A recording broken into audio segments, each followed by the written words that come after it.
What's good, y'all? Welcome back to Kid Taj, and the 2017 NBA Draft was 2 days ago. Something that we'd all been waiting for, probably the biggest highlight of last year in basketball. Honestly, the NBA offseason leading up to the draft and after the draft was definitely more exciting than the NBA playoffs, for sure. And the draft included some of these prospects that are supposedly hyped up to be something of maybe one of the greatest draft classes of all time. This draft class of 2017 is getting so much high praise, and we've gotten really close looks at all of these players, especially the lottery ones, and this video is like something I've done in the past. Top 10 players from a certain draft class. I've done this, 6 or 7 times with draft classes from, probably more than that, actually. I've probably done it maybe 10 times, but I've done it basically every year dating back to 2007, 2006 maybe, and a few, I did 2003, but the point is, I'm gonna make a way too early top 5 players of the 2017 NBA Draft, and this is not top 5 players right now, this is top 5 players when it's all said and done. In 15, 20 years, who from this draft class is gonna have the best career? Well, that's what I'm here to discuss, and yeah, let's get into this.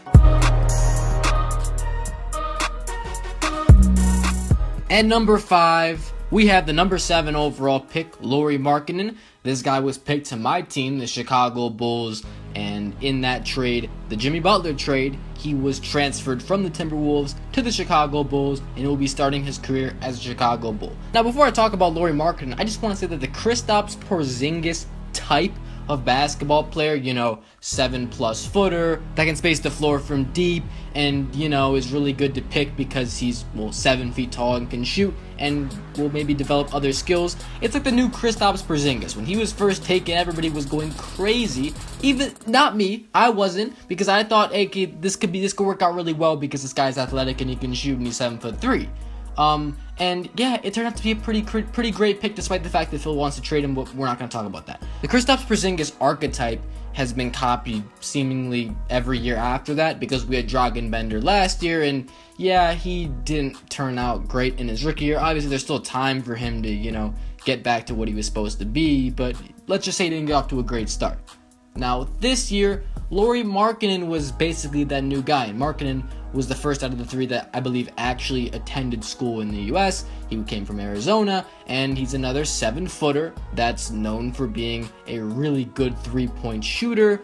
And right now, if you look at him, it's like, okay, well, he can shoot the ball from deep. He can shoot the ball from pretty much anywhere. He's got a good scoring touch, but he's not very, strong, doesn't board well. Defensively, he can move his feet. He's quick. He's kind of quick for a center. I would say for a center, he's pretty quick around the perimeter. He's not going to lock guys up on the perimeter or anything like that.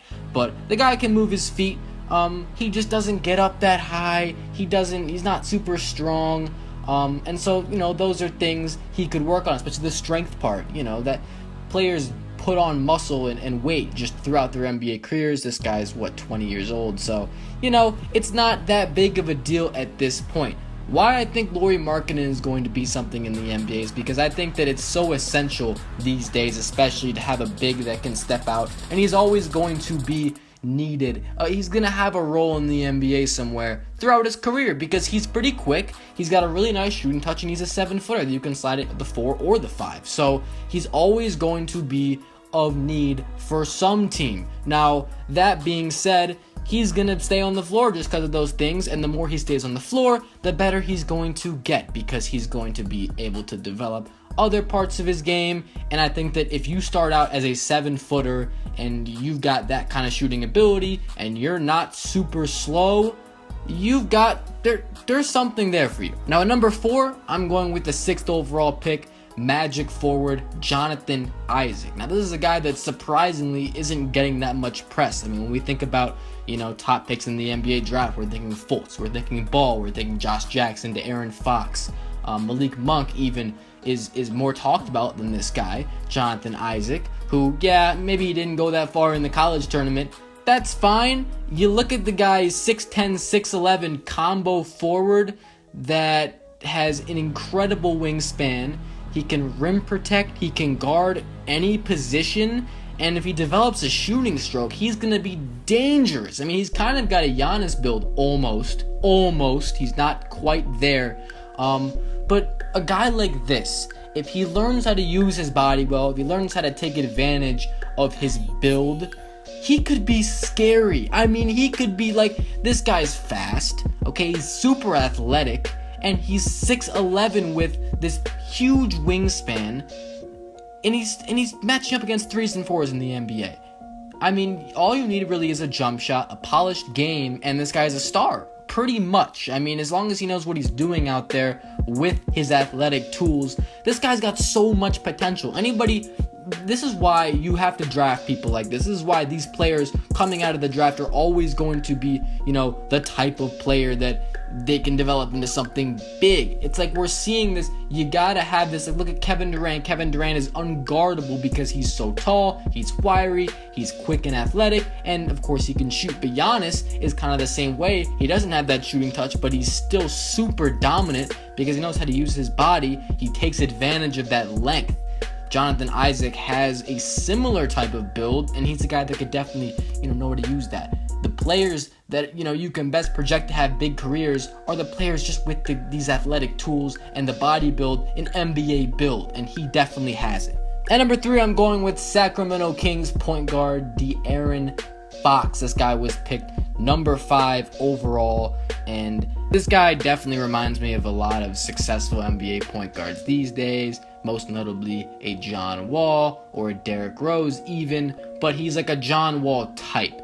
That's why I say that. Not really talking about the success level, because you can be super fast and athletic and you might have really good vision, and the fact that you lack a jump shot might hold you back a lot. I mean, look at Elfrid Payton. He's kind of like that type. Elfrid Payton doesn't really have a scoring ability. He's really fast and he can pass the ball, but he's kind of like the downside. He's like your floor of a De'Aaron Fox. John Wall is like the ceiling, pretty much. Or John Wall, like even, I'm not gonna say he can be better than John Wall, because John Wall's basically as good as you can get for that type of player, unless De'Aaron Fox develops like some sort of crazy jump shot that and it's really unforeseen because he's not a good jump shooter. But look, if he develops a working jump shot, we've seen it before. Players that can't shoot have become really good jump shooters, like Mike Conley. That's another guy that De'Aaron Fox really reminds me of, because Mike Conley is really skinny, but he's super quick, and he can finish at the rim, and he's also left-handed, and he finds teammates well, and he defends well. I think that Mike Conley might actually be a better comparison than De'Aaron Fox. I just realized that right now, like I literally in my head, because I would have said it at the beginning of this segment, but I didn't, because I wasn't thinking about that. But Mike Conley actually is like a De'Aaron Fox with the jump shot. So if the jump shot gets down, look, he could be like that. But I think De'Aaron Fox is more reliant on his athleticism than Mike Conley. I think he's going to come in and attack the basket more and try to get guys involved off the drive more. And he's always going to be putting pressure on defense. De'Aaron Fox, he's going to be a problem. He's going to be so hard for teams to stay in front of, or players to stay in front of, because of his quickness. He's super explosive, and when he gets to the rim, he can finish in a variety of ways. He has really good vision, like I said, and on the defensive end, he's not a liability. So he's already got a lot of traits that, look, okay, if you were good at defense in college, you might not be amazing at defense in the pros. We saw that with Andrew Wiggins, but it always helps to have a foundation built for yourself like that. And De'Aaron Fox, I mean, we know him as just, he's really complete besides the jump shot, and he's a top 5 pick in the draft.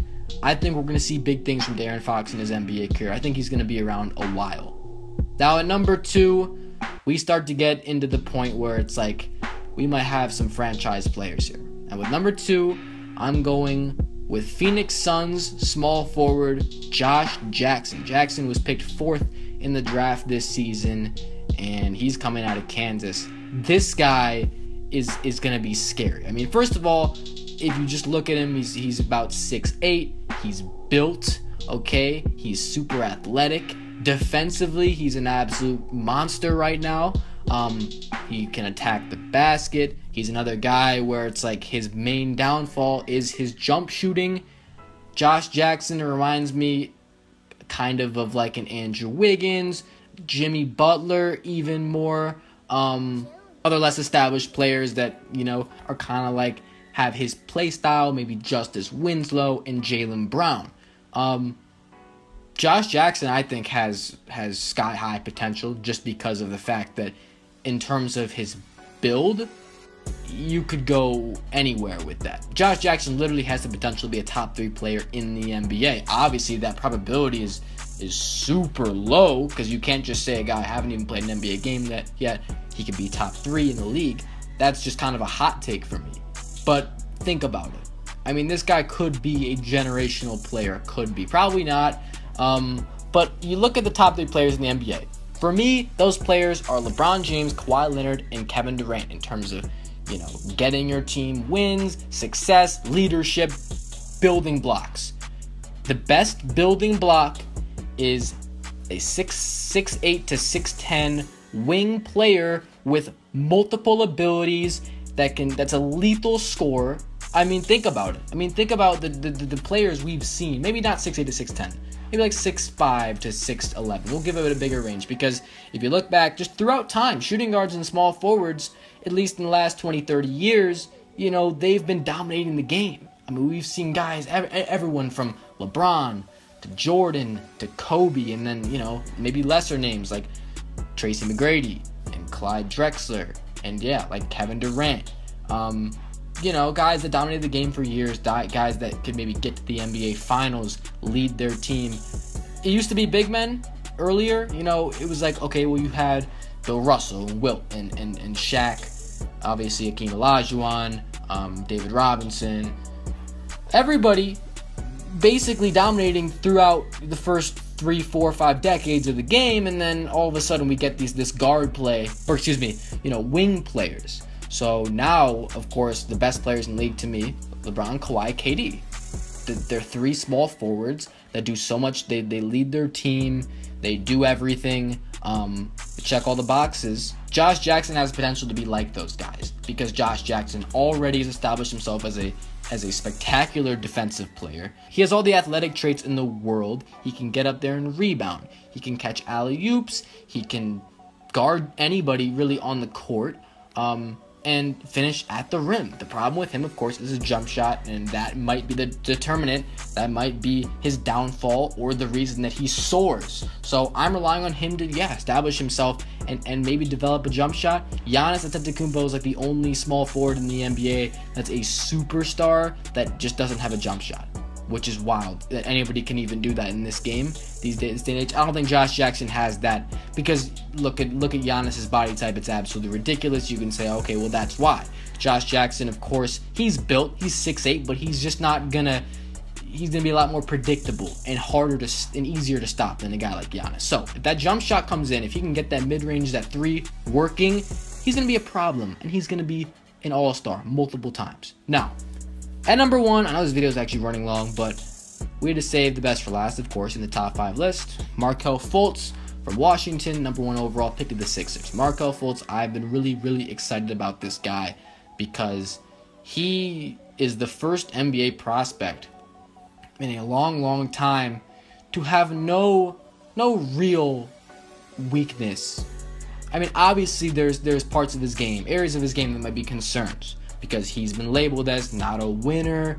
He's been labeled as someone that doesn't try enough on defense. Look, I think it's absolutely ridiculous that we're taking a guy that hasn't even played an NBA game yet. He just got picked number 1, and his biggest criticism is that he's not a winner because he played at Washington. That team didn't make it to the tournament. I don't understand. These people didn't watch basketball if they watched that Washington team and expected them to make the tournament. You can't say, oh, well, if we put LeBron on the Washington, they'd make the tournament. Yeah, okay.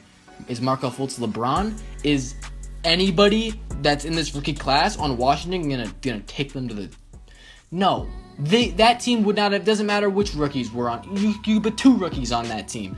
Like in the top 5 this year. You could put Lonzo and Markelle on that team, and they probably still didn't even make it. So, I don't think that that's a valid excuse. When you look at Markelle Fultz's skill set, he's clearly above and beyond every single player in the draft class. First of all, let's look at his build. He's 6'4".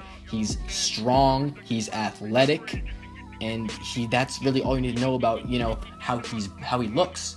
That's going to help him so much as a point guard. He's going to be bigger. He's going to be faster. He's going to be stronger than all these other rookies.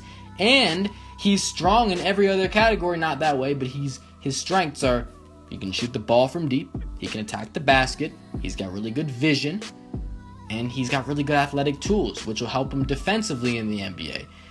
He's basically good in every single category of the game. And, you know, we will have, obviously when he gets to the NBA, he's not just going to be this all-around star right when he gets in.